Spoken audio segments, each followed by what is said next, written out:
और आज का क्लास बहुत मजेदार क्लास होने वाला है। और आज मैं 50 क्वेश्चन का मैं ऑब्जेक्टिव सेट लेके आया हूं। और ये जो क्वेश्चन होगा बच्चा, ये मिक्स क्वेश्चन आज का होने वाला है। मतलब आज के क्वेश्चन में क्या होगा, इसमें मात्रा के से भी क्वेश्चन होगा, गति का जो नियम था वहां से भी क्वेश्चन होगा, घर्षण से भी क्वेश्चन होगा, और सार्थक अंक जो था वहां से भी क्वेश्चन। मतलब ये आज का क्वेश्चन जो है वो 3-4 चैप्टर से कंबाइन करके आज के क्वेश्चन को बनाया गया।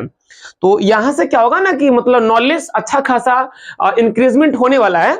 और आज मतलब ये क्वेश्चन ज्यादा हार्ड भी नहीं, मॉडरेट क्वेश्चन। मतलब क्वेश्चन क्या इजी भी क्वेश्चन है या कुछ हार्ड भी क्वेश्चन है, ज्यादा भी हार्ड क्वेश्चन इसमें डाला नहीं गया है।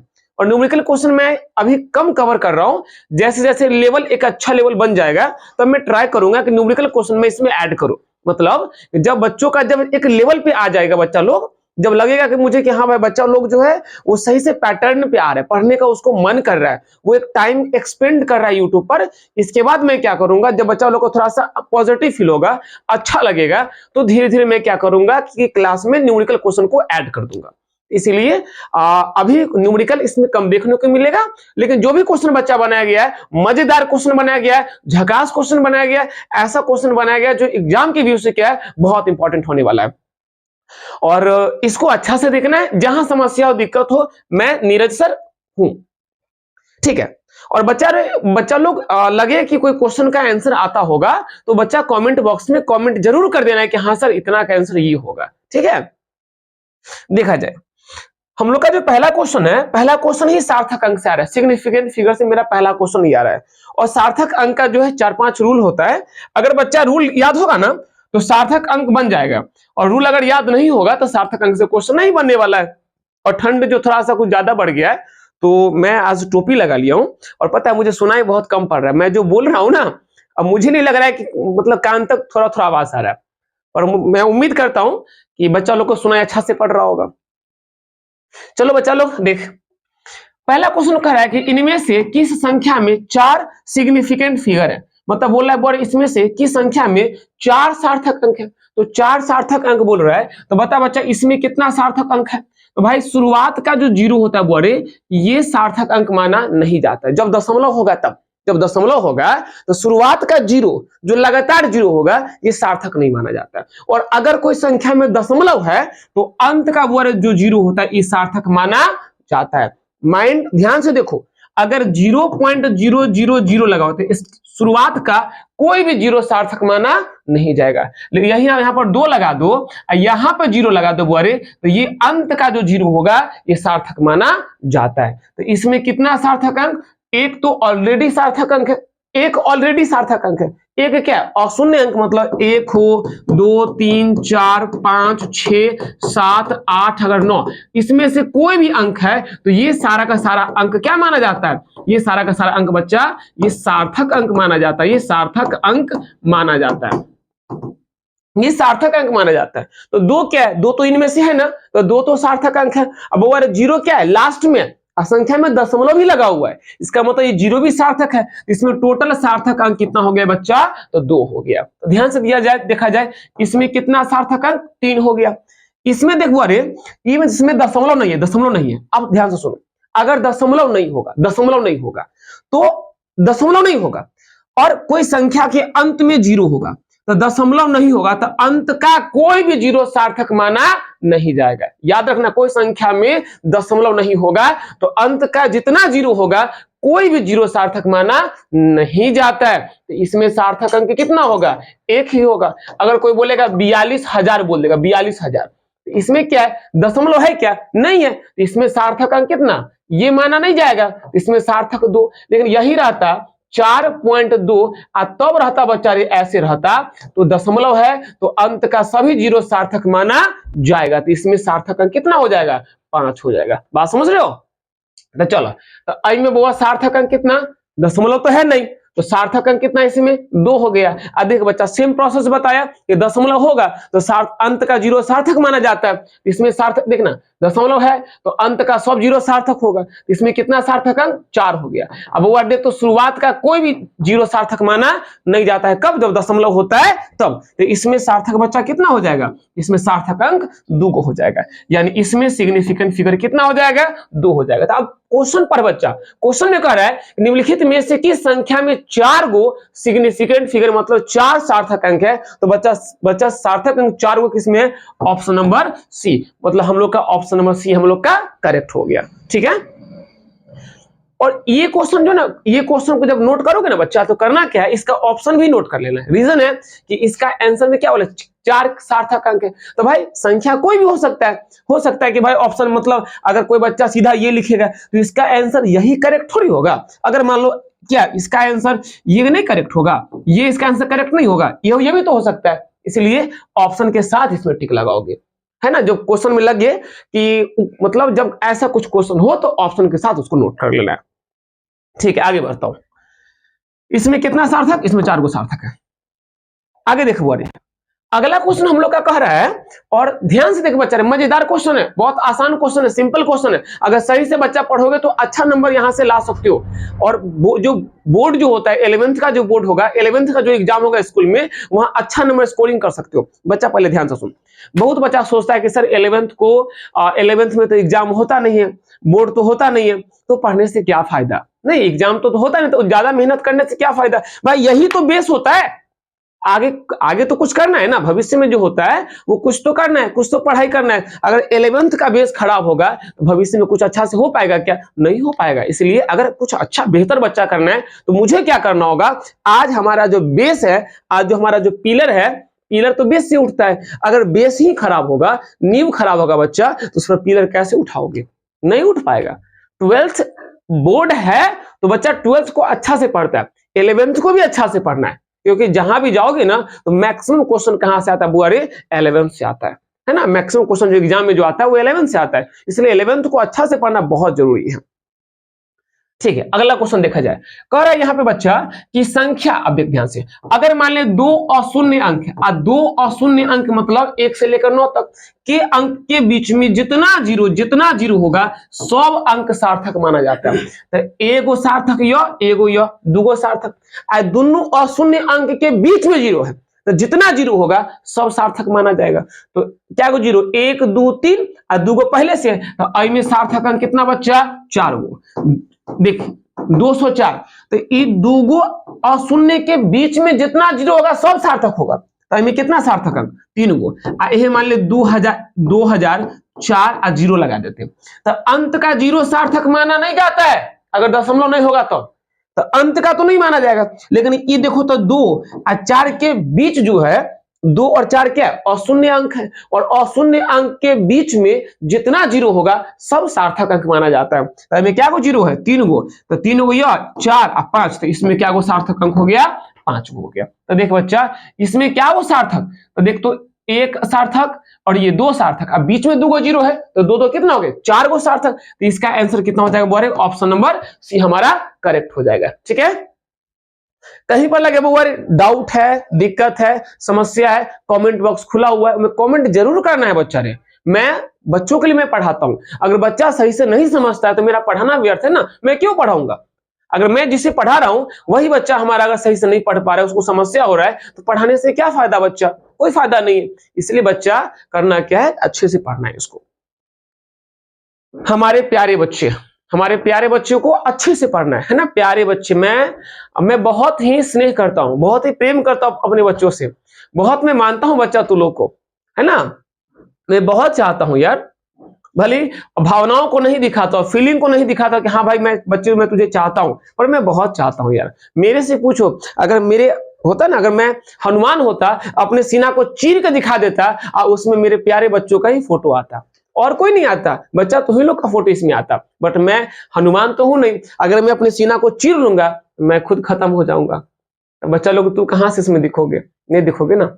हाँ, लेकिन हाँ, इसमें अगर यहाँ पर अगर आईना लगा दूं, यहाँ पर अगर दर्पण लगा दूं, तब अगर उसमें बच्चा तुम अपना चेहरा देखोगे तो उस दर्पण में कौन दिखाई देगा? हमारे जो प्यारे बच्चे हैं वही दिखाई पड़ेंगे। इतना काम मैं जरूर कर सकता हूं। ठीक है, तो ये तो हो गया। अगला क्वेश्चन बचाया जाए। ये क्वेश्चन कह रहा है, अब देख बोले, अगर कोई संख्या है, मान ले 2 3 0 में 10 के पावर 5 पर घात जो होता है ना, ये सार्थक अंक नहीं माना जाता है। घात नहीं, बस इमें क्या को सार्थक? दशमलव है तो अंत का जीरो सार्थक माना जाएगा। तो इसमें क्या को सार्थक? इसमें सार्थक हो गया 3 गो हो गया। तो देख तो बच्चा दशमलव है तो अंत का जो 0 होगा सार्थक माना जाएगा। तो इसमें क्या गो सार्थक, इसके अकॉर्डिंग 3 गो। और ये घात काउंट नहीं होता, घात काउंट नहीं होता है सार्थक में। तो इसमें टोटल बुआ सार्थक कितना हो जाएगा, इसमें टोटल बच्चा सार्थक कितना हो जाएगा, 3 गो हो जाएगा। बात समझ रहे हो, इसमें टोटल सार्थक अंक कितना बच्चा, इसमें 3 गो सार्थक अंक हो जाएगा। आगे आओ,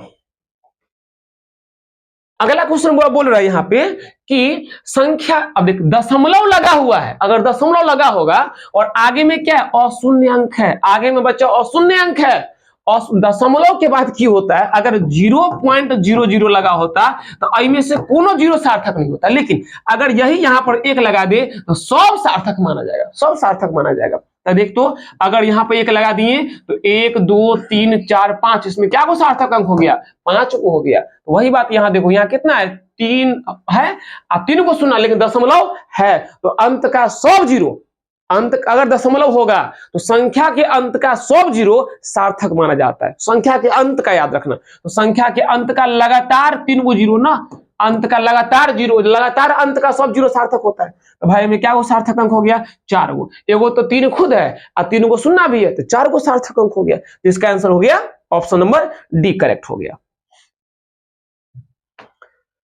5वां क्वेश्चन वो कह रहा है, 5वां क्वेश्चन क्या कर रहा है, देख बच्चा यहां पे करे वो, अरे कि अब देख इसमें कितना सार्थक, बच्चा तुम ही लोग बता इसमें कितना सार्थक होगा, कमेंट कर बच्चा इसमें कितना सार्थक होगा, मैं वेट कर रहा हूं। देख 5 और 4 के बीच में ये 0 है तो 0 तो सार्थक होगा, दशमलव है तो अब एक बात और, वो वाली 5वां क्वेश्चन है, ये 5वां क्वेश्चन ऐसे लिखा हुआ है, दशमलव है तो आगे का 0 सार्थक नहीं होगा, लेकिन अंत का 0 तो सार्थक बच्चा होगा। इसमें क्या गो सार्थक अंक, इसमें हो गया 1 2 3 4 गो सार्थक। ऑप्शन हमारा कौन करेक्ट हो गया, ऑप्शन हम लोग का बी करेक्ट हो गया। ठीक है, अगर यही होता 0.0460 तो बच्चा देख तो दशमलव है तो आगे वाला कोई नहीं होगा, अब पीछे वाला सब होगा, जितना 0 सब सार्थक होगा। तो इनमें क्या को सार्थक 3 गो, लेकिन अगर यही 0 पॉइंट ऐसे लगा दे, ऐसे 0 का क्या तो ऐसे कर दे तो एहो 0 सार्थक। देखो ना ये अशून्य अंक हो गया, एकरा बीच का सब 0 सार्थक, अंत का 0 तो सार्थक होबे करेगा जब दशमलव लगा होगा। तो अब तो क्या वो सार्थक अंक 1 2 3 4 5 6, इसमें कितना सार्थक अंक बचा रहे, 6 गो सार्थक अंक। सार्थक अंक का एक छोटा सा क्लास था, मतलब क्लास सब बच्चा लोग पढ़ा होगा। अगर सार्थक अंक में लगे कोई बच्चा को दिक्कत है कि सार्थक अंक नहीं समझ रहे बउआ रे, तो मैं सार्थक अंक पर मैं वीडियो में बना दूंगा। ठीक है, ओके। छठा क्वेश्चन देखा जाए। छठा क्वेश्चन बच्चा बोल रहा है कि निम्न में से कौन सा समीकरण आयामिक रूप से सही है। आयामिक क्या होता है, तो डायमेंशनली करेक्ट है, डायमेंशनली करेक्ट है। तो डायमेंशनली करेक्ट कौन होगा बच्चा, कौन होगा, तो ध्यान से समझ। अगर कोई फिजिक्स में क्या है, कोई फॉर्मूला है, समीकरण है, तो समीकरण जैसे मान सपोज कर ले बड़े कि v बराबर u प्लस ए टी, ये तो भाई समीकरण है फिजिक्स में, तो ये बीमा के अनुसार से तो ये सही होगा, जितना भी समीकरण होगा सब सही होगा। पहला समीकरण। दूसरा समीकरण बच्चा क्या होता है, s बराबर U T plus half A T square, यह वो फॉर्मूला है, तो यहो तो सही है ना होगा बीमा के अनुसार से। तीसरा क्या होता है, वी स्क्वायर बराबर यू स्क्वायर अब प्लस में कितना 2as। अगर ये तीनों में से कोनो अगर आई में है तो वो सही है। तो देख तो बच्चा v बराबर क्या है u प्लस ए टी, तो बीमा का ये तो समीकरण है, तो समीकरण सही है। अगर चेक करना है कि समीकरण सही है कि गलती है बउआ, तो चेक कर ले। देखिए इसमें कितना पद है, प्रथम पद, प्रथम पद कौन है, तो प्रथम पद बच्चा भी है। भी मतलब क्या, वेग होता है, और वेग का बीमा कितना LT माइनस 1, ये अंतिम वेग है। तो अंतिम वेग हो गया हो या पहला वेग हो, है तो बच्चा वेग, अब वेग का LT माइनस 1 होता है। इसके बाद दूसरा पद कौन है बुआरे, तो दूसरा पद हो गया, दूसरा पद कौन हो गया, u हो गया, तो u का वेग है, ये भी LT माइनस 1 हो गया। अगर देख समघातता का सिद्धांत कहता है कि इसमें जितना पद अगर हर पद का बीमा अगर आपस में बराबर होगा तो बीमा के अनुसार से उस समीकरण क्या होगा, सत्य होगा, सत्य होगा। ये समघातता का सिद्धांत कहता है कि अगर कोई समीकरण के प्रत्येक पद का बीमा आपस में बराबर हो जाए, समान हो जाए, तो वो समीकरण क्या होगा, बीमा के अनुसार से सही माना जाएगा। तो देख बच्चा, पहला पद का बीमा LT-1, दूसरा पद का विमीय सूत्र LT-1। अब तीसरा पद का बोरे चेक कर ले, तीसरा पद का, और तीसरा पद बच्चा कौन है? तीसरा पद है AT। ए मतलब त्वरण, और त्वरण का बुआरी कितना? LT-2, और समय के लिए कितना? T। अब पावर -2 यहां पर 1 हो गया, तो कितना हो जाएगा? LT-1 हो जाएगा। बेस संबंध तो गुना में घात जुड़ता है ना जी, -2 में +1 जोड़ेंगे तो -1 ही ना बचेगा। अब देखते बुआरे, भी का बीमा, पहला पद का बीमा, दूसरा का बीमा और तीसरा का बराबर है कि नहीं? अगर बराबर है इसका मतलब वो समीकरण क्या है? सत्य है। की कह रहा है निम्न में से कौन सा समीकरण आयामिक रूप से सही है, डायमेंशनली करेक्ट है? तो डायमेंशनली करेक्ट कौन है? समीकरण हम लोग का 3 करेक्ट है। बोले को बच्चा कि सर पहला वाला गलती है बुआ रे, एस बराबर UT + ½ AT स्क्वायर, पर स्क्वायर तो यहाँ पे है नहीं। जब बीमा निकालोगे ना तो ये दोनों का बीमा मिल जाएगा, पर इसका बीमा नहीं मिलेगा, नहीं मिलेगा। सब पद का बीमा अगर समान हो गया तब तो सही है, और समान अगर नहीं हुआ तो सही नहीं है, जो बात है। ठीक है, चलो आगे बढ़ते हैं। लगे स्क्रीनशॉट करना है, स्क्रीनशॉट कर सकते हो। अगला देखो, अगला क्वेश्चन बच्चा बोल रहा है, और ये हम लोग का बोल रहा है कि 89 मेगाजूल को किस प्रकार सेव हो गया।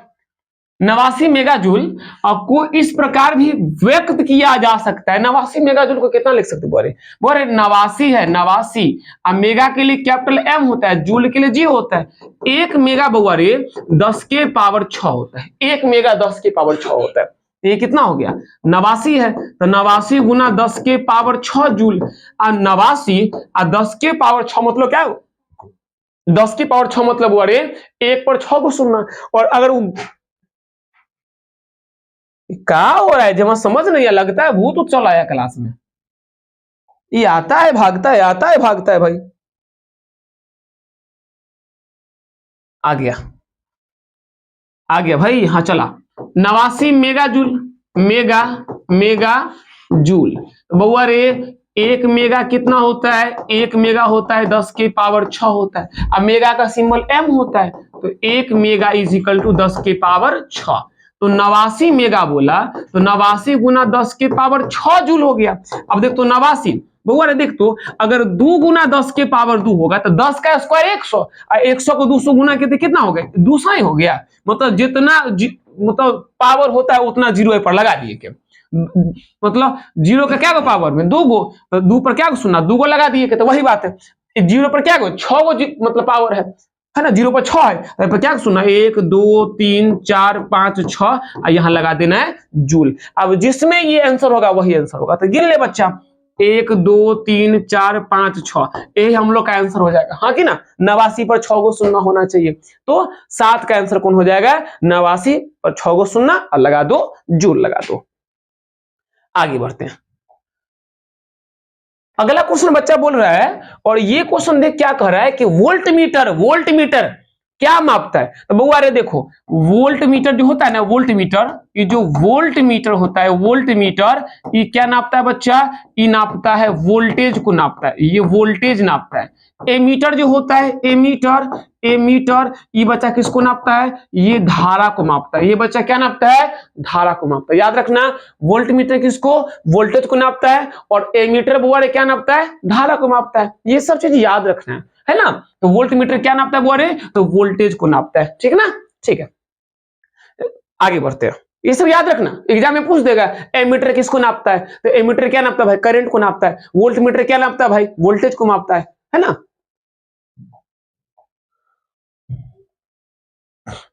हाँ, अब देखो बच्चा, करे पर ठोस कोण को मापने की इकाई होती है। तो बुआ कोण दो तरह का, एक होता है समतल कोण का बच्चा क्या होता है? रेडियन होता है, ये रेडियन होता है, रेडियन। समतल कोण कैसे बनता है? तो ये त्रिज्या खंड हो गया, यहाँ जो कोण बनता है बुआ यही समतल कोण होता है, यही समतल कोण होता है। और समतल कोण का फॉर्मूला मैं बता चुका हूं, θ = L/R होता है। याद है, सब बच्चा को पढ़ा चुका हूं ये कैसे निकलता है। है ना। और एक होता है ठोस कोण होता है बुआरे, ठोस कोण होता है। और ठोस कोण का मात्रक क्या होता है, ये होता है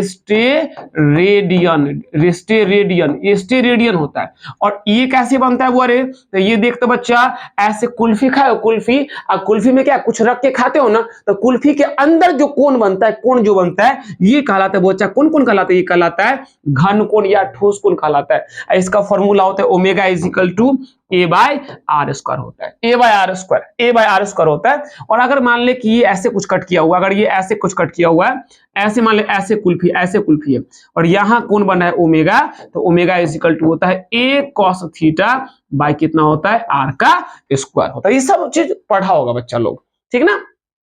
ये घन कोण का फॉर्मूला होता है। तो यहां पे बच्चा क्या ठोस कोण बोल रहा है कि इकाई कौन सा, तो स्टेरेडियन इसका आंसर हो जाएगा। चलो आगे बढ़ते हैं।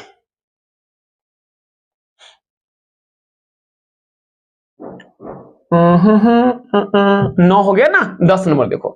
10 में बच्चा बोल रहे हैं हम लोग का निम्नलिखित में से कौन सी प्रणाली एसआई इकाई प्रणाली से मेल खाती है। सबको पता है कि एसआई किससे मेल खाता है, एमकेएस से मेल खाता है ना। अब देख बच्चा, जैसे मान लो कि लंबाई हो गया, लंबाई का एमकेएस क्या होगा, एमकेएस, तो लंबाई के एमकेएस बोर्ड क्या होता है, मीटर होता है। लंबाई का एमकेएस के बच्चा क्या होता है, मीटर। और लंबाई का एसआई क्या होता है, तो एसआई भी क्या होता है, मीटर। एसआई होता है मीटर। अब बच्चा ध्यान से देख, पहले जो नोकिया वाला जो फोन आता था, तो नोकिया फोन वाला फोन से क्या होता था, सिर्फ कॉलिंग होता था, सिर्फ कॉलिंग। नोकिया वाला पहले वाला जो यानी 2001 या 2 में जो फोन पहले चलता था, उससे सिर्फ कॉलिंग होता था।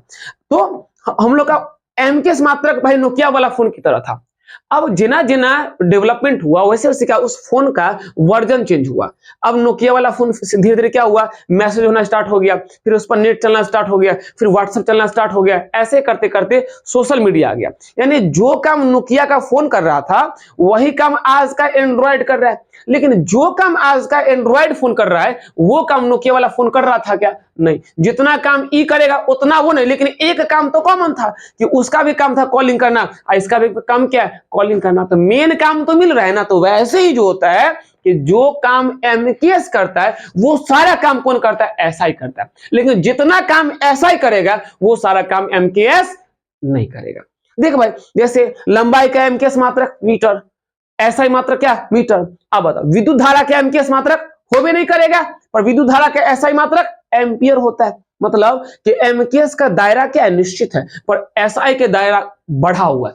एसआई का दायरा बहुत बड़ा है और एमकेएस का दायरा उतना बड़ा नहीं। लेकिन एमकेएस किसके तुल्य होता है या किसके समान होता है या किससे मेल खाता है बुआरे, तो हम लोग की बोलेंगे कि एसआई मेल खाता है एमकेएस से मेल खाता है। ठीक है, चलो अगला क्वेश्चन देखो। अगला क्वेश्चन बच्चा हम लोग का कह रहा है कि बिंदु इतना की स्थिति सदिश मतलब पोजीशन वेक्टर। अगर बारे पोजीशन वेक्टर ज्ञात करना है तो इसका फॉर्मूला होता है कि x2 माइनस x1 आई कैप प्लस में होता है y2 माइनस में y1 यहाँ j कैप प्लस होता है z2 माइनस z1 यहाँ होता है k कैप होता है ना। तो ये देख तो बड़े को बिंदु है, जैसे वाले को ये बिंदु दिया हुआ है, तो एक बिंदु यहां हो गया, तो भाई 1 2 0 हो गया, तो एक मूल बिंदु होगा ना भाई, 0 0 0 होगा ना। तो ये क्या हो गया, ये x1 हो गया, y1 हो गया और z1 हो गया। और ये क्या हो गया, ये हो गया x2 हो गया, y2 हो गया और z2 हो गया। तो वेक्टर a बराबर कितना हो गया, ये मेरा हम लोग का पोजीशन निकालना है ना। मतलब हम लोग का स्थिति सदिश, मतलब स्थिति सदिश हम लोग को फाइंड करना है। तो इसको हम लोग वेक्टर a मानते हैं, वेक्टर a मान लेते हैं ना इसको। तो कितना हो जाएगा, x2 कितना बच्चा, x2 1 है, 1 माइनस x1 कितना बोल रहे, यहाँ 0 ना, मूल बिंदु से निकालना होता है, तो 0 हो गया। यहाँ पे क्या लगा देना, आई कैप लगा देना, प्लस y2 कितना बोल रहे, 2 दिया हुआ है, तो यहाँ पे 2 लगा दे। अब बच्चा y1 कितना है, y1 तो यहाँ 0 है, यहाँ पर 0 लगा दे, यहाँ j लगा ले, अब प्लस में z2 माइनस z1, तो z2 कितना है, यहाँ 0 दिया हुआ है, तो 0 लगा दे। अब माइनस कितना कर दे, माइनस कर ले बच्चा माइनस 0, यहाँ क्या कर देना है, k कैप। मतलब हो गया वेक्टर a बराबर आई कैप प्लस कितना 2 j कैप, यही ना। तो सीधा समझना भाई, यहाँ को 1 है तो सीधा कर 1 आई कैप। ये आई कैप क्या होता है, देखो x को लोग दिखाता है आई कैप से, और y को दिखाता है j कैप से, और z को दिखाता है k कैप से। के क्या, ये सब स्थिति सदिश है, मतलब दिशा को दिखाता है, दिशा को। देखो ना, होता है ना, एक्स होता है, देखिए इसका ये सीधा है ना, इसका नाम आई है, पर सीधा था तो सर पर क्या लगा दिया, टोपी लगा दिया, टोपी। जो सदिश राशि होता है उस पर टोपी लगता है ना, तो तीर लगता है, इस पर क्या लगा दिया, टोपी लगा दिया। वाई, इसको ये तो वाई था ना, इसका नाम दिया जे, जे भी क्या है, सीधा, तो जे पर भी क्या लगा दिया, टोपी लगा दिया।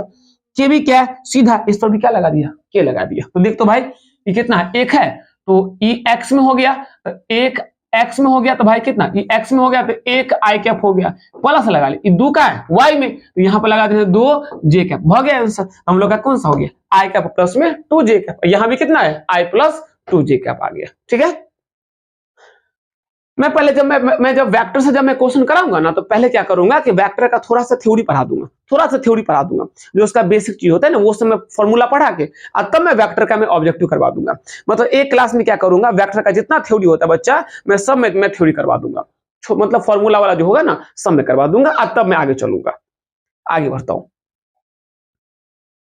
अगला क्वेश्चन देखा जाए, क्वेश्चन नंबर 12 देखा जाए, कह रहा है कि सदिश इतना का परिमाण निकालना है। तो बोल इस देख, सदिश बोला था, इसका नाम ले, इसका नाम ए ले, इसका नाम ए दे।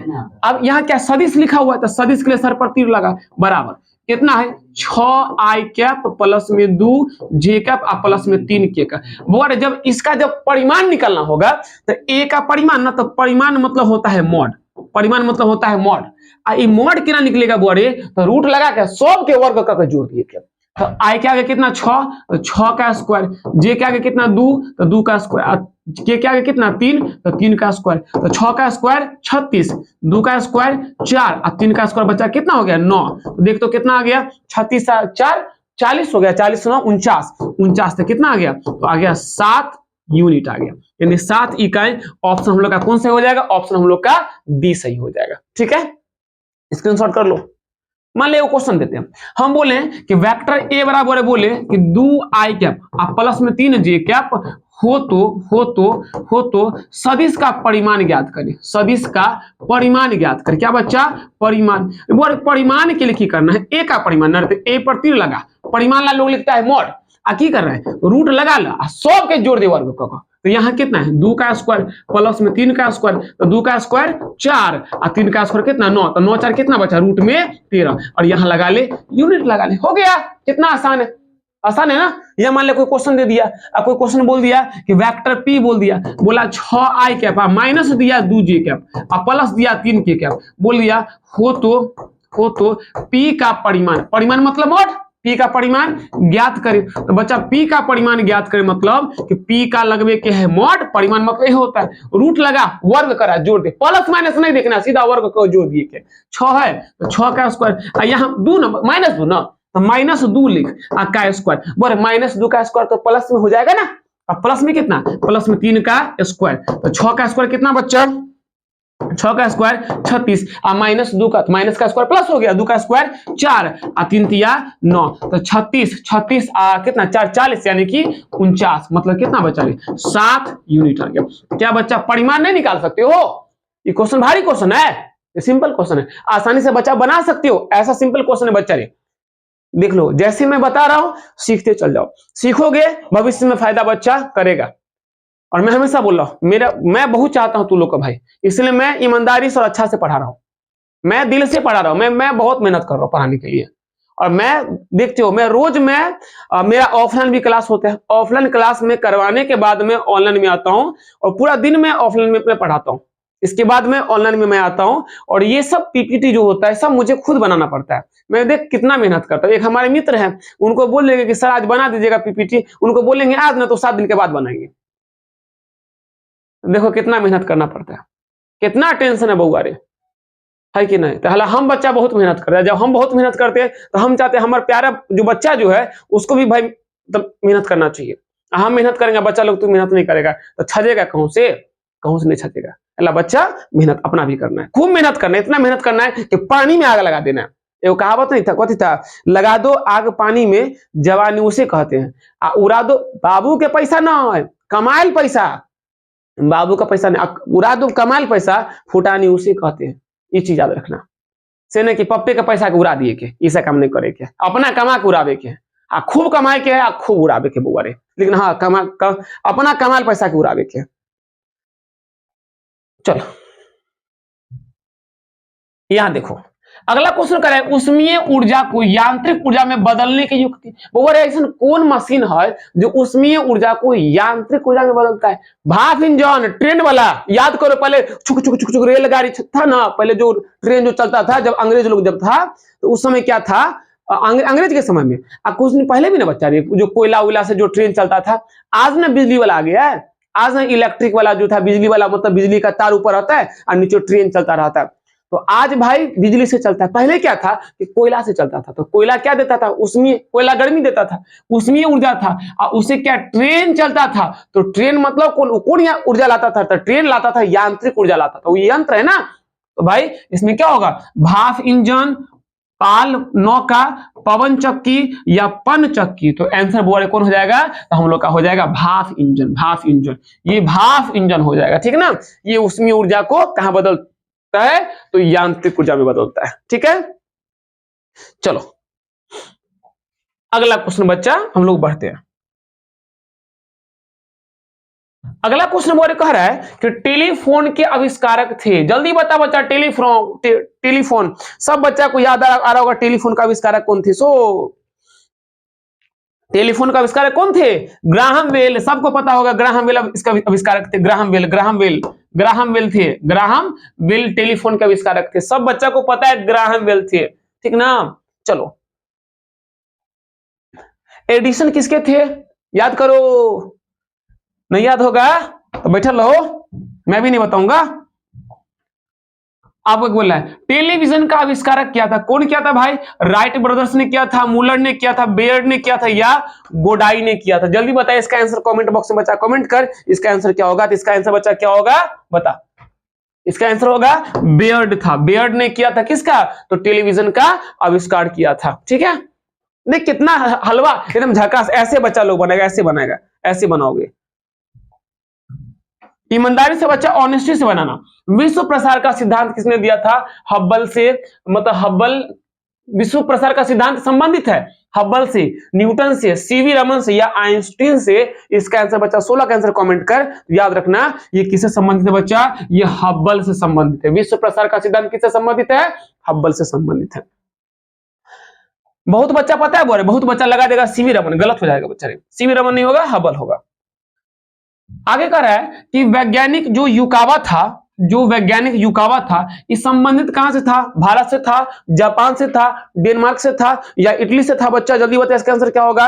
वैज्ञानिक युकावा कहां से था, वो 17 का बताओ आंसर। 17 का, तो युकावा कहां का था, जापान से संबंधित था। जापान से, युकावा जापान से संबंधित था, ये चीज याद रखना है।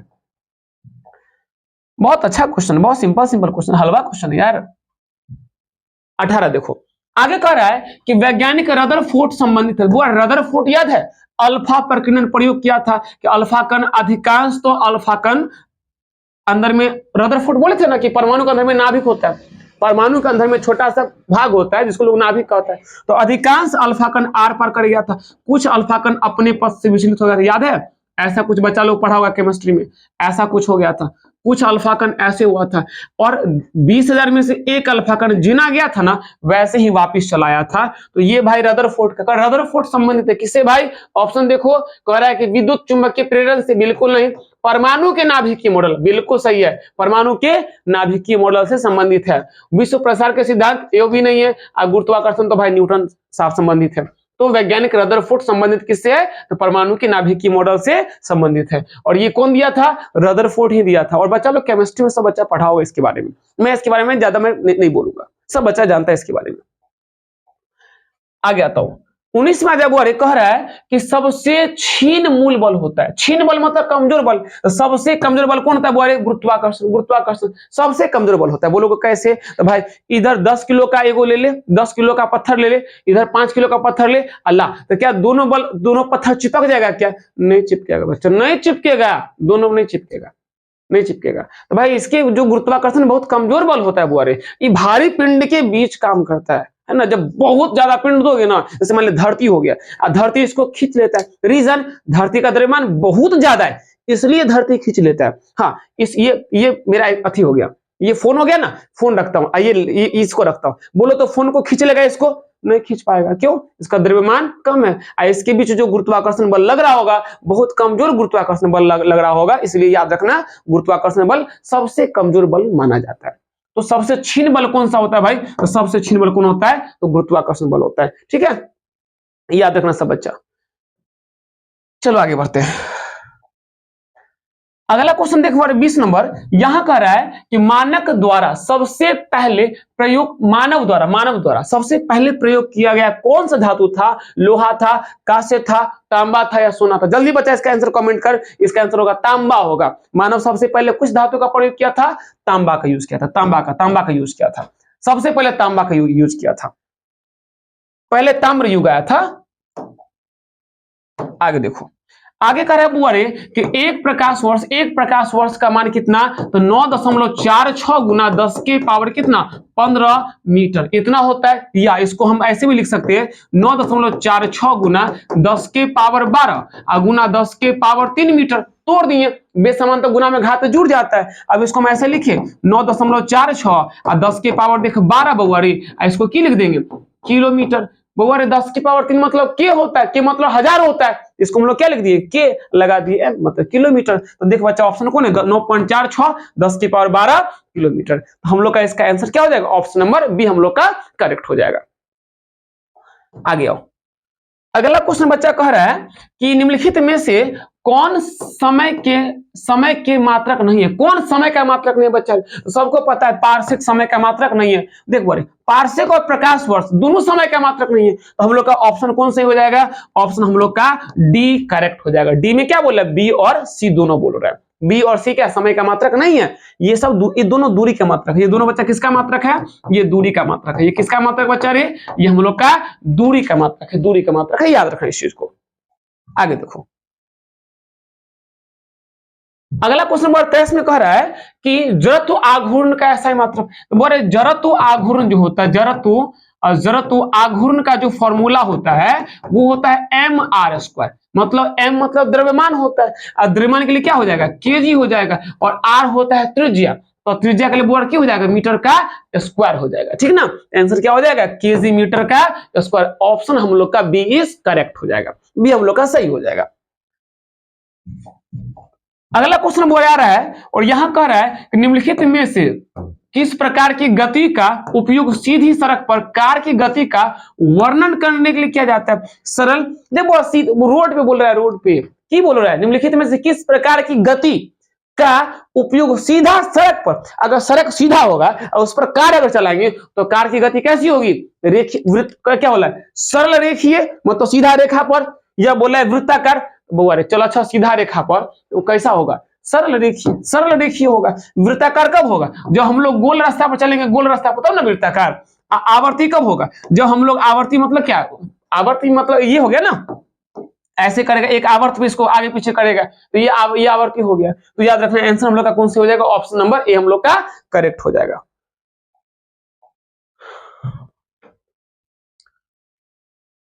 क्वेश्चन बदला? हाँ क्वेश्चन बदल गया। यहां कह रहा है निम्नलिखित में से कौन सी गति घड़ी के सुई के गति का वर्णन नहीं करता है? तो घड़ी का सुइया केना चले बुआरे? ये तो गोल घूमता है, गोल घूमता है। तो सरल रेखा पर थोड़ी गति कर रहा है। सरल रेखा पर कब? तो सरल रेखा पर कोई चलेगा तब ना सरल रेखीय गति होगा। अब मान लो कोई बच्चा कोई गोल घूम रहा है तो उसके लिए क्या ये सरल रेखीय थोड़ी होगा? कह रहा निम्नलिखित में से कौन सी गति घड़ी की सुइयों के गति के लिए वर्णन नहीं करता है? तो कौन नहीं करता है? तो सरल रेखीय जो होता है ये उसका वर्णन नहीं करता है। अरे सरल रेखीय मतलब बच्चा सीधा, जो सीधा चलेगा तो घड़ी का सुइया सीधा थोड़ी तो गोल ना चलता है बुआरी, तो ये वर्णन नहीं करता है। आंसर क्या होगा? सरल रेखीय हो जाएगा।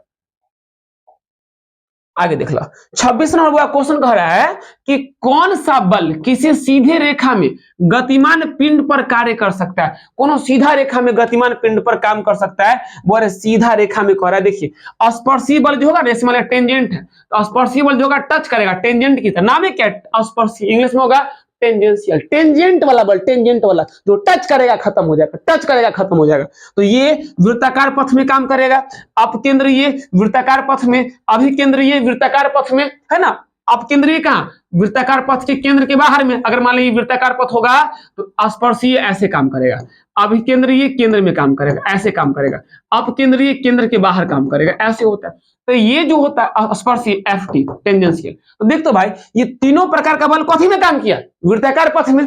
और यहां पर रास्ता कैसा है, सीधा रेखा। तो सीधा रेखा में कौन बल काम करे बुआ रे, तो घर्षण बल। घर्षण बल कहां काम करता है, सीधा रेखा में। घर्षण बल कहां काम करे बुआ रे, सीधा रेखा में। बात समझ रहे हैं, घर्षण बल बच्चा कहां काम करेगा, तो सीधा रेखा में घर्षण बल कार्य करता है। ठीक है, देख कितना मजेदार क्वेश्चन, झकास, फर्स्ट क्लास, बिजोर क्वेश्चन, बिजोर क्वेश्चन। अगर ये सब क्वेश्चन बच्चा अगर तैयारी कर लोगे तो लगता है भविष्य में बुआ कहीं दिक्कत नहीं होगा। मैं बोल रहा हूं, अगर आज मैं ऑब्जेक्टिव करा रहा हूं, अब मेरा बच्चा अगर सही से मेहनत कर रहे हो, अच्छा से मेहनत करो बच्चा रे, तो याद रख भविष्य में तुझे कभी दिक्कत होने वाला बिल्कुल नहीं है। कारण मैं पढ़ा रहा हूं, नीरज चौधरी तुझे पढ़ा रहा है, तो तू दिक्कत मत कर भाई। मैं हूं तो समस्या कभी आने वाला मुझे हंसी खुद आ रहा है यार समस्या कभी आने वाला नहीं है। देख रहे हो मैं कैसे तोड़ तोड़ के पढ़ा रहा हूं, हर टॉपिक में तोड़ तोड़ के पढ़ाऊंगा। ऑब्जेक्टिव इस तरह पढ़ाऊंगा कि माथा में घुसा दूंगा, अगर नहीं फिट होगा ना तो कोच कोच के उसको घुसा देंगे अच्छा से। चलो आगे आते हैं। अब पता नहीं कैमरा पर मतलब क्लास में आते मतलब एनर्जी कहां से चलाता है। जैसे क्लास में आता हूं ना तो लगता है कि देह पर भूत सवार हो जाता है, एकदम आवाज भी निकलना चालू हो जाता है। और जब मतलब कोई और काम करते रहते हैं तो आवाज निकल भी नहीं करता है, लगता है कि हाँ भाई मतलब बहुत शांत लड़का है, सुशील लड़का है। लेकिन जब क्लास में आता होता देख रहे हो कितना बोली निकल रहा है। सो ध्यान दे बच्चा रे, यहां पे कह रहा है बुआ रे कि सरल रेखीय गति किस प्रकार की गति होती है। अरे सरल रेखीय बच्चा रे, सरल रेखीय मतलब देखे मैं इस पर, ये गति कैसा है, सरल रेखीय। इसमें क्या गो दिशा है, एगो दिशा है कि दो गो दिशा है, क्या गो दिशा है, तो एक दिशा ना। और जब एक दिशा तो कितना आयामी हो जाएगा, एक आयामी। एक आयामी वो मतलब इसको लोग बोलता है 1D, one dimension, one dimension. याद करो मैं बता चुका हूं कि अगर कोई चिड़िया उड़ेगा ना तो चिड़िया अगर उड़ता है तो एक्स में चलता है, वाई में भी चलता है। तो कितना चिड़िया का गति कितना विमीय होता है, 2D, द्विविमीय होता है, 2D मोशन होता है। लेकिन हम लोग चलते हैं तो कितना विमीय में, 1D में। एक विमीय गति में हम लोग गति का मतलब एक विमीय में हम लोग गति करते हैं। तो भाई सरल रेखीय गति किस प्रकार की गति होती है, तो एक आयामी गति होती है। इस चीज को याद रखना है। आगे आते हैं, अगला क्वेश्चन बोला 28 नंबर कह रहा है यहां पर कि जब कोई पिंड पूर्ण विराम की अवस्था में होता है, पूरा का पूरा विराम में, पूरा पर, जैसे मान लो कि मैं अभी छत पे हूं और मैं पूरा का पूरा विराम में हूं, तो मेरे पास कौन सा ऊर्जा है, गतिज ऊर्जा तो बिल्कुल नहीं है। मेरे पास गतिज ऊर्जा कब होगा, जब हम गति करेंगे। तो बुआ मेरे पास दो तरह का ही ऊर्जा होगा, या तो गतिज होगा ना तो स्थितिज होगा। तो मैं अभी गति तो नहीं कर रहा हूं, तो लेकिन मैं रुका हुआ, मैं कहा छत पे हूं, तो मेरे शरीर में कौन सा ऊर्जा है, स्थितिज ऊर्जा है। यहां कह रहा है कि जब कोई पिंड पूर्ण रूप से क्या हो, विराम में होता है, तो उसमें किस प्रकार की ऊर्जा होती है, वह कौन सा, तो स्थितिज ऊर्जा होता है। बात समझ रहे हो, स्थितिज ऊर्जा होता है। याद रख बच्चा रे, जो बच्चा जो कुल जो ऊर्जा होता है ना, तो स्थितिज ऊर्जा, स्थितिज ऊर्जा। अब प्लस में क्या होता है, प्लस होता है गतिज ऊर्जा, गतिज ऊर्जा। दोनों का जो योग होता है ना, योग, इसी का नाम क्या होता है, कुल ऊर्जा होता है, या इसी को लोग बोलता है यांत्रिक ऊर्जा बोलता है।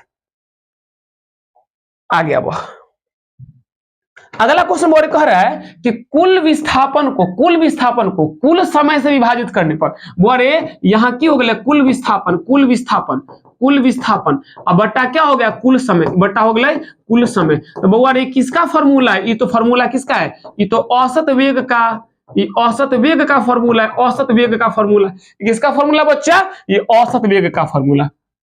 बच्चा किसका फॉर्मूला, ये फॉर्मूला हो गया औसत वेग का। किसका बच्चा, औसत वेग का। औसत वेग का क्या, विस्थापन बट्टा समय, औसत वेग का कुल विस्थापन बट्टा कुल समय। यानी ऑप्शन नंबर हम लोग का कौन सही हो जाएगा, ऑप्शन नंबर हम लोग का बच्चा एक करेक्ट हो जाएगा, सही हो जाएगा। आगे आ जा, अगला क्वेश्चन बच्चा बोल रहा है हम लोग का कि किसी पिंड के विस्थापन में परिवर्तन का दर क्या कहलाता है। वो किसी पिंड के विस्थापन में परिवर्तन का दर, मतलब बच्चा यहां बोल रहा है कि विस्थापन बट्टा समय, तो विस्थापन बट्टा समय ये किसका फॉर्मूला बुआ रे, ये तो वेग का फॉर्मूला है। तो हम लोग का आंसर क्या हो जाएगा, हम लोग का वेग आंसर हो जाएगा। यही बोलता है किसी पिंड का वेग में परिवर्तन का दर क्या कहलाता है, तो कथी बोलते बुआ रे, त्वरण बोलते, हाँ कि ना। अगला क्वेश्चन वही होगा, देख लो अगला क्वेश्चन, अगला क्वेश्चन वही क्वेश्चन होगा जहां तक मुझे पता है। कर है किसी पिंड के वेग में परिवर्तन, किसे बोले वेग में परिवर्तन, तो जब वेग बदलेगा तो कथी कहला जाएगा, त्वरण। वेग बदलेगा तो त्वरण, याद करो। जब विस्थापन बदला तो वेग आएगा, जब वेग बदलेगा त्वरण आएगा, और जब त्वरण बदलेगा तो जर्क आएगा। जर्क मतलब झटका, झटका आएगा। मैं पढ़ा चुका हूं, याद करो, मैं बता चुका हूं सब चीज कि कब क्या आता है। सो आगे चलो, ये झटका है ना, झटका, झटका, झटका कब आएगा, जब त्वरण बदलेगा समय के सापेक्ष, तब झटका आएगा। जैसे मान लो कोई बच्चा था ना, उसको घींच के झापट मार, उसको क्या लगा, झटका लगा, झटका। नहीं तो वो जब, या मान लो कोई ट्रक था, ट्रक वाला गया, अगला बाइक वाला का ठोक दिया जोर से, तो बाइक वाला को कथी फील होगा, झटका फील होगा। मतलब कि बाइक वाला का त्वरण एकाएक बदल गया होगा, तो वही कहला जाता है, झटका कहला जाता है। आगे आ जा। अगला क्वेश्चन बोर्ड कह रहा है कि किसी कण का विस्थापन समीकरण समय के फलन के साथ, समय के फलन x बराबर दिया हुआ है टी स्क्वायर प्लस कितना, 2t दिया हुआ है, वो टी स्क्वायर प्लस 2t, ये दो का है पावर में, ये दो पावर में के रूप में दिया गया हो, तो पहले 5 सेकंड में, मतलब टाइम कितना दिया, 5 सेकंड में कह रहा है विस्थापन। तो जो x जो बच्चा, ये x किसको दिखा रहा है, ये x दिखा रहा है विस्थापन को, विस्थापन को। टाइम कितना दिया, 5 सेकंड, तो हमारा से विस्थापन पूछ रहा है, विस्थापन का समीकरण दिया x के फलन में, विस्थापन का समीकरण दिया समय के फलन में, समय की रिस्पेक्ट में दिया, और कह रहा है कि 5 सेकंड में कितना विस्थापन होगा, मैं डाल दे बउआ रे, तो 5 का स्क्वायर और प्लस 2 गुना कितना 5, तो 5 का स्क्वायर 25 और 5 गुना 10, तो 25 10 कितना हो गया 35। हम लोग का आंसर क्या हो गया 35, 35 हो जाएगा। और यहाँ क्या लगा देंगे, मीटर। आंसर बच्चा, यहाँ समय क्या लगा हुआ है, मीटर, समय लगा हुआ है मीटर। हम लोग का ऑप्शन नंबर कौन सा हो गया, हम लोग का ऑप्शन नंबर बी हम लोग का करेक्ट हो गया। ठीक है ना, 5 का स्क्वायर 25 और 5 दूना 10 हो गया, तो 25 से 10 35। ठीक है, आगे चलो। अगला क्वेश्चन बोल 33 नंबर देख ले, 33 नंबर बुक क्या बोल रहा है। 33 नंबर बच्चा कह रहा है सब चल रहा है कि नहीं चल रहा है, ठीक ठाक सब मस्त चल रहा है। कभी कभी बोल पता है क्या होता है, पढ़ाते रहते हैं ना, कभी कभी माइक ही छोड़ देता है, तो पढ़ा 1 घंटा पढ़ा लेते हैं, तो मालूम चलता है कि माइक तो बंद था। इतना गुस्सा आता है, मन करता है उस माइक जो आदमी फिट किए होंगे, या जो आदमी माइक लगाए होंगे, जो आदमी माइक चार्ज में लगाए होंगे, उनको पता है 1 तल्ला से 10 बार फेंके तो 10 तल्ला से हो जाता है। बहुत गुस्सा आता है, लेकिन वो भी आदमी बहुत अच्छे आदमी है, बहुत प्यारे आदमी, वो भी बहुत दिल के दयावान आदमी है। वो भी नहीं, हमारे जो कैमरामैन है बहुत अच्छे आदमी, कभी मिलवा देंगे बच्चा तू लोग से।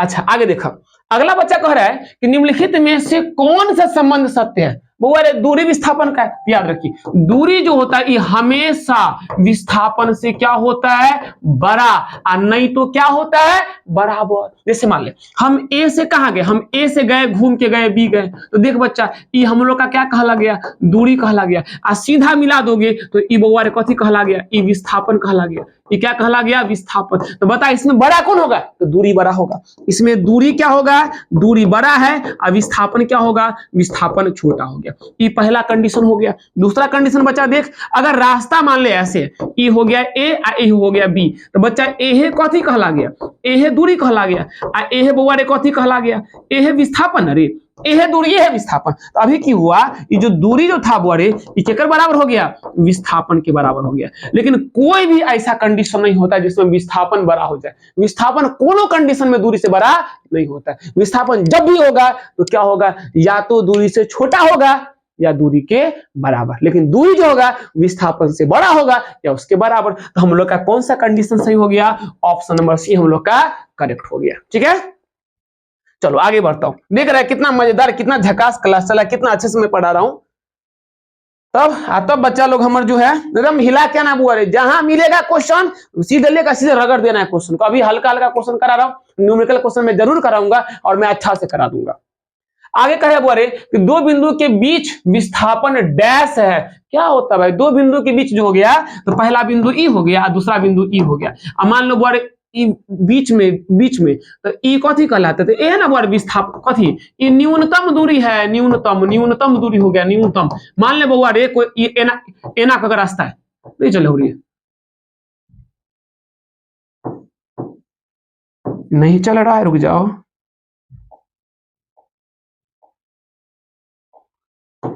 हाँ मान ले बच्चा ऐसे का रास्ता, ऐसे रास्ता, तो हम रास्ता ए से ऐसे घूम के गए, तो अब ई तो रास्ता ये जो सीधा मिला दिए तो यह ना विस्थापन हो गया। ये जो सीधा जो रास्ता मिला यह बर कथी, यह तो हम लोग का विस्थापन है, यही हम लोग का क्या, यही हम लोग का विस्थापन है। तो विस्थापन कौन सा दूरी होता है बोरे, तो विस्थापन हम लोग का न्यूनतम दूरी होता है। तो क्या लिखेंगे, सबसे छोटा दूरी। बच्चा क्या लगा देंगे, सबसे छोटा दूरी।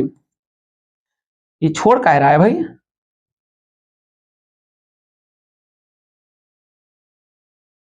लगता है हमारा लैपटॉप फंस रहा है।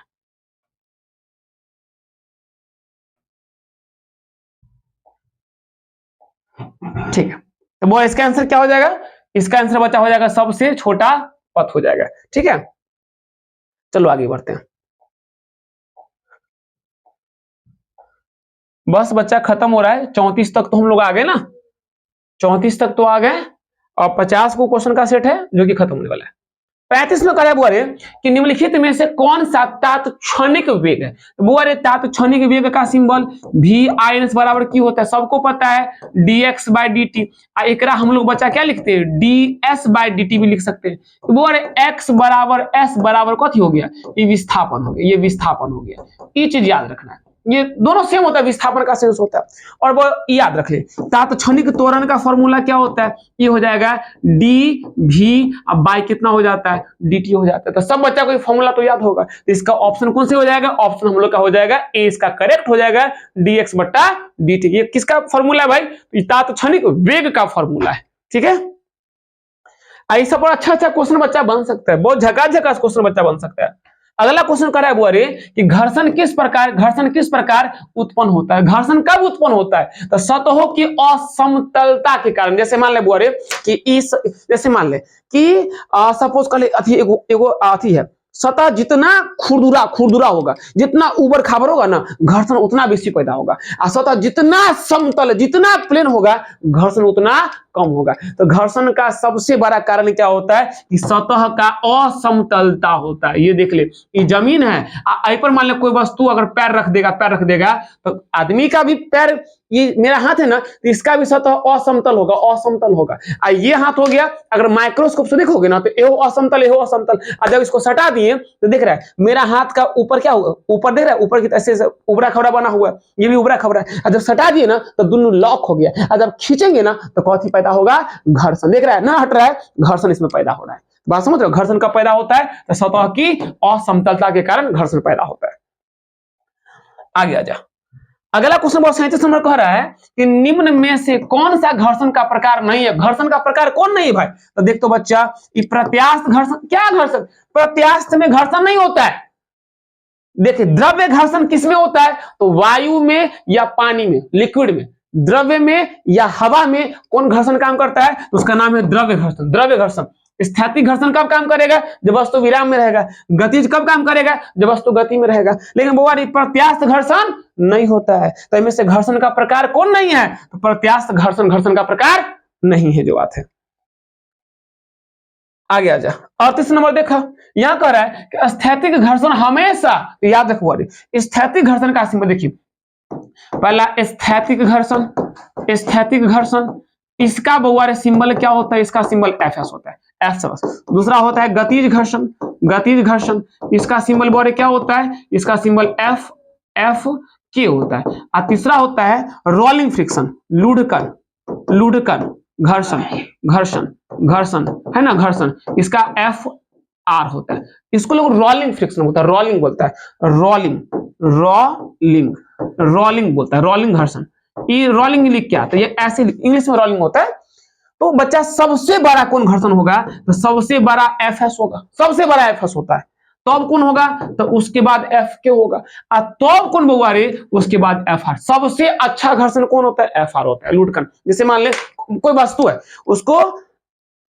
जैसे कोई वस्तु है, उसको घसीट के ले जा या लुढ़का के ले जा, तो अच्छा कौन होगा, लुढ़का के लेके जाना। और घसीटने में क्या बेसी बल लगेगा, तो सबसे अच्छा कौन है, लुढ़कन। सबसे कम इसी का मान होता है। तो कह रहा है कि स्थैतिक घर्षण हमेशा होता है केकरा से बुआरे, तो गतिज घर्षण के बराबर नहीं, गतिज घर्षण से कम नहीं भाई, इससे तो बड़ा होता है, ये गलत हो गया। गतिज घर्षण के बराबर ये गलत हो गया। गतिज घर्षण से अधिक, देख रहा है, गतिज घर्षण से क्या होता है, ये अधिक होता है, बड़का होता है। तो इसका ऑप्शन कौन सही हो गया, ऑप्शन हमारा सी करेक्ट हो गया। और याद रखना, ये जो लुढ़कन घर्षण होता है, रोलिंग फ्रिक्शन, ये क्या, ये तुम्हारा एकरा से बड़ा कौन होता है, गतिज घर्षण। मतलब एकरा से बड़ा कौन होगा, गतिज घर्षण, और गतिज से बड़ा कौन हो बोले, स्थैतिक घर्षण होता है। ये चीज याद रखना। अगला क्वेश्चन आएगा, आगे क्वेश्चन देखने को मिलेगा, ये सब क्वेश्चन आगे देखने को मिलेगा। 39 देखा जाए, यहां कह रहा है कि रोलिंग घर्षण किसकी तुलना में कम है, किसकी तुलना में कम है, वो देखो एफ एस सबसे बड़का, एफ के इसके बाद एफ आर, तो सबसे किसकी तुलना में, तो ई तोरा वो देख, तो एफ के की तुलना में कम नहीं है, गतिज घर्षण की तुलना में क्या है, कम है। तो जो रोलिंग फ्रिक्शन का सिंबल ई एफ आर हो गया, ई एफ आर हो गया, तो क्या है, स्थैतिक घर्षण, बिल्कुल नहीं, गलत हो गया। गतिज घर्षण किसकी तुलना में कम है, तो गतिज घर्षण की तुलना में क्या है, कम है। गतिज घर्षण की तुलना में बच्चा वो क्या है, कम है। याद रखना कि हम लोग का रोलिंग जो घर्षण होता है ये किसके तुलना में कम होता है, तो गतिज घर्षण की तुलना में ये कम होता है। देख कितना मजेदार क्वेश्चन, झकास क्वेश्चन आ रहा है। अभी कौन था, हाँ ये था। अब 40 नंबर देखो, कह रहा है कि हवा में तेजी से चलने वाली वस्तु का आकार नुकीला क्यों बनाया जाता है, नुकीला काहे बनाते बोले, घर्षण को कम करने के लिए। तो आंसर क्या होगा, घर्षण को कम करने के लिए। ऑप्शन देख रहे हैं, बुलेट ट्रेन क्या होता है, आगे का जो फेस होता है नुकीला होता है, कारण जितना नुकीला होगा ना हवा को उतना ज्यादा फाड़ेगा, उतना चीरेगा वो, और घर्षण उतना कम पैदा होगा। यह मान ले कि बुलेट ट्रेन का मुंह कर दे चौड़ा, तो हवा आएगा जोर से टकराएगा, घर्षण बेसी पैदा करेगा, रफ्तार कम हो जाएगा। इसलिए जितना भी तेज गाड़ी होता है सब में क्या होता है, सबका जो आगे का जो मुंह होता है वो कैसा होता है, नुकीला होता है। तो आंसर क्या हो गया, ऑप्शन नंबर सी हम लोग का सही हो गया। अगला देखो, अगला क्वेश्चन बच्चा कह रहा है 41 नंबर, निम्न में से घर्षण को कम करने की विधि क्या। गाड़ी घर्षण को कम करना तो क्या करेगा, लुब्रिकेंट का यूज कर, लुब्रिकेशन का मतलब क्या, मोबिल लगा दे यार। जैसे मान लेना ये जमीन है, टाइल्स बना हुआ है, हम चाहते हैं घर्षण को कम करना, मोबिल लगा दे इस पर, या तेल लगा दे, तेल लगाओगे ना, या शैम्पू लेकर छिड़क दे भाई, शैम्पू के घोर का पानी में डाल दे और चल कर दिखाओ, दब कर दिखाओ, धपाक धपाक गिरेगा भाई। तो घर्षण को कम करने का उपाय क्या है, तो घर्षण को कम करने का उपाय है चिकनाई करके, लुब्रिकेशन करके जो उसको कम किया जा सकता है। आगे देखो 42 नंबर क्वेश्चन बच्चा बोल रहा है कि किसी वस्तु को खींचने पर पहली बार चलने में कठिनाई क्यों होता है, क्योंकि स्थैतिक घर्षण का मान क्या होता है, अधिक होता है। जी कारण से, जैसे मान लो मैं वस्तु हूं, जैसे मान लो ये दीवार, ये बोर्ड है, इसको धक्का मारना होगा तो इसका स्थैतिक घर्षण ज्यादा होगा। स्थैतिक विराम में तो ना, स्थैतिक घर्षण विराम में, इसके पास कौन घर्षण है, स्थैतिक घर्षण। तो शुरुआत में किसी वस्तु को धकेलने में कठिनाई होता है, कथीला, तो कठिनाई होता है, स्थैतिक घर्षण अधिक होता है, इस कारण से कठिनाई होता है। बात समझ रहे हो। मान ले कोनो ठेले है, और ठेला के जब शुरुआत में जब चलाओगे ना तो हाली चलवे नहीं करेगा, लेकिन जब चल देगा ना तो आसानी से चलेगा वो। तो शुरुआत में स्थैतिक घर्षण के मान के कारण जो होता है दिक्कत होता है। तो ऑप्शन हम लोग का बी करेक्ट हो गया। आगे आ जा, 43 नंबर क्वेश्चन कह रहा है कि सड़क पर वाहन फिसलते क्यों नहीं है, क्योंकि सड़कों और टायरों के बीच में क्या, स्थैतिक घर्षण के कारण। देख रहे हैं, सड़क पर भाई कोई गाड़ी कला नहीं फिसलता है, तो सड़कों और टायरों के बीच में कौन घर्षण काम करता है, स्थैतिक घर्षण, के कारण से वो नहीं फिसलता है। ऑप्शन हम लोग का कौन सही हो गया, ऑप्शन हम लोग का सी सही हो गया, ठीक है ना। वो सड़क अगर चिकना भे गए तो गाड़ी छिहुल जाता है। देखा है ना कि जब बारिश होता है, या मान लो बारिश में, या मान लो मिट्टी अगर रोड पे पड़ गया, अब वर्षा हो गया तो छिहुल जाता है गाड़ी, है ना। तो अगर सड़क चिकना होगा गाड़ी छिहुल जाएगा। हवा के घर्षण के कारण, ले भाई हवा के घर्षण को रोड से की मतलब, कोई मतलब नहीं। सड़कों टायरों, ये आंसर हो गया। और गुरुत्वाकर्षण के कारण तो कोई चर्चे नहीं होते भाई। अगला देखो, बस ज्यादा नहीं बच्चा, 7 गो क्वेश्चन बचा हुआ है, 7 गो क्वेश्चन। 43 हो गया, 44 में आते हैं। 44 कह रहा है कि अधिक घर्षण उपयोगी होता है। अरे अधिक घर्षण उपयोगी कब होगा, मशीन में नहीं बच्चा, ब्रेक लगाने में। जैसे बाइक हुआ ना, बाइक में जब ब्रेक लगाओगे तो तुरंत उसका जो ब्रेक वाला जो होगा ना, ब्रेक शूज जो होगा, जाकर टायर जाकर उसका जो रिंग होगा, रिंग में जाकर चिपक जाएगा। यानी साइकिल में जब ब्रेक मारोगे तो क्या, रिंग में ब्रेक वाला जाकर चिपक जाता है, तो घर्षण पैदा करता है। तो घर्षण अधिक उपयोगी कब होगा, तो भाई ब्रेक लगाने में सबसे बेसी उपयोगी होगा। हुआ मशीन जब चलेगा तो हम लोग घर्षण को कम करने के लिए मोबिल डालते हैं या ग्रीस लगा देते हैं, तो ये तो कहीं नहीं होगा। पंखा वाले कैप्सूल में नहीं भाई, पंखा वाले कैप्सूल में तो लोग ग्रीस लगाते हैं घर्षण घटे। तैराकी में भी नहीं होगा। तो ये कहां होगा, ब्रेक लगाने में सबसे ज्यादा इसका उपयोग किया जाता है। आगे देखो, आगे कह रहा है कि न्यूटन का पहला नियम किस नाम से जाना जाता है? तो बोल न्यूटन का पहला नियम किस नाम से? जड़त्व के नाम से। मैं सबको न्यूटन का जो पहला नियम जो था, देखो गैलीलियो दिया था जड़त्व का नियम, गैलीलियो का जड़त्व का नियम और न्यूटन का जो पहला नियम था, दोनों के दोनों सेम हो जाता है, जिस कारण से न्यूटन के पहला नियम को कौन नियम से जाना जाता है? तो जड़त्व के नियम से भी जाना जाता है। आगे आ जा, अगला क्वेश्चन देख 46। मैं इसको धाएं मैं इसको कंप्लीट करना मैं चाह रहा हूं। आगे कह रहा है कि न्यूटन का दूसरा नियम किस रूप में व्यक्त किया जाता है? बहुत सबको पता है, F बराबर ma। न्यूटन के दूसरा नियम इसी रूप में व्यक्त होता है ना, ये फॉर्मूला न्यूटन के सेकंड लॉ का, जहां F होता है द्रव्यमान होता है, सॉरी F बल होता है, m द्रव्यमान होता है और a हमारा क्या होता है? त्वरण होता है। आगे आ जा, 47वां क्वेश्चन देख लो कि किसी वस्तु का द्रव्यमान दुगुना कर देने पर और बल समान रखने पर त्वरण होगा। और F बराबर कितना हो गया? ma हो गया। एक समीकरण एक मान ले। अब कर रहा है क्या कि द्रव्यमान दुगुना करना है, द्रव्यमान को डबल कर, तो द्रव्यमान को दुगुना कर दिया। मान ले F डैश बराबर द्रव्यमान को डबल नहीं, बल को वही रखना है और द्रव्यमान को दुगुना करना है, तो 2m कर ले। तो मान ले त्वरण कुछ ना कुछ होगा, तो हम इसको a डैश मान लेते हैं। तो a डैश बराबर कितना हो जाएगा? तो F बाय 2m हो जाएगा, हाँ कि ना? F बाई 2m हो जाएगा। मतलब बच्चा